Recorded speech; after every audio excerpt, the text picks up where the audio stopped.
Assalamualaikum warahmatullahi wabarakatuh.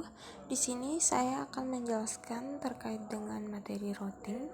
Apa yang dimaksud dengan routing? Langsung saja, fungsi utama dari layer network adalah pengalamatan dan routing.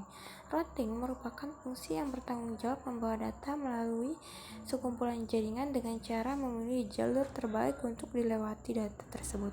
Tugas routing akan dilakukan device jaringan yang disebut sebagai router. Kemudian proses paket data diperlukan syarat sebagai berikut. Alamat tujuan yang jelas dan memilih jalur-jalur terbaik dan tercepat.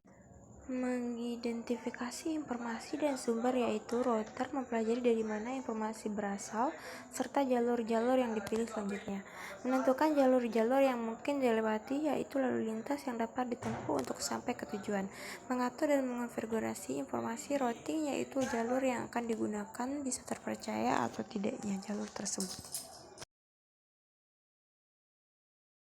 Cara membangun tabel routing yaitu dengan cara static routing dibangun berdasarkan definisi dari administrator. Administrator harus cermat.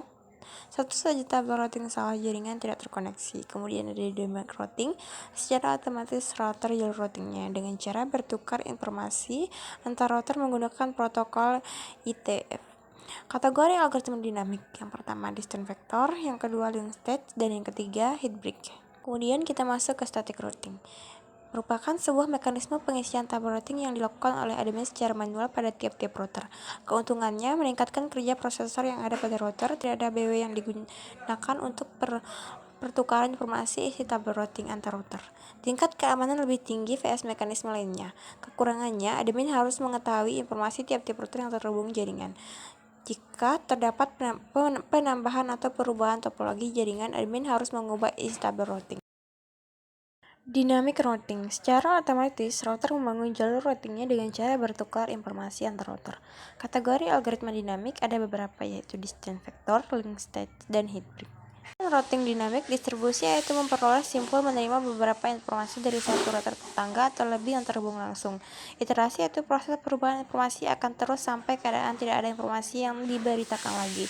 Asinkronisasi yaitu tidak memerlukan langkah keamanan satu dengan lainnya. Distant vector, router mendapatkan informasi dari router yang berhubungan dengan dia secara langsung tentang keadaan jaringan router tersebut. Berdasarkan informasi tetangga tersebut mengolah tabel routing.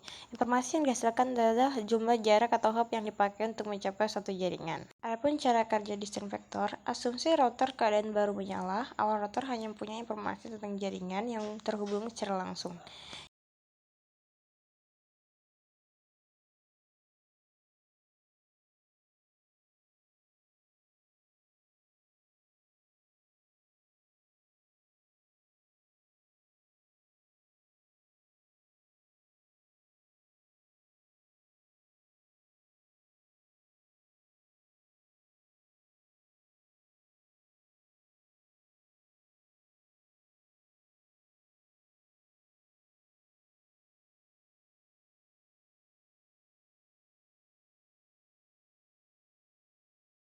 Routing Information Protocol. Routing Information Protocol dikenal dengan algoritma Bellman-Ford. Algoritma tertua terkenal lambat dan terjadi routing loop atau perulangan, di mana proses kerja routing loop garis besarnya adalah hanya hop count yang dipakai untuk pengukuran. Dan routing loop cara kerjanya dapat dilihat di gambar berikut, dan di sini juga ada di sleep horizon, enable sleep horizon. Dan di sini ada interior gateway routing protocol, yang dimana routing protokol yang dikembangkan Cisco sehingga hanya bisa digunakan oleh routing produksi Cisco.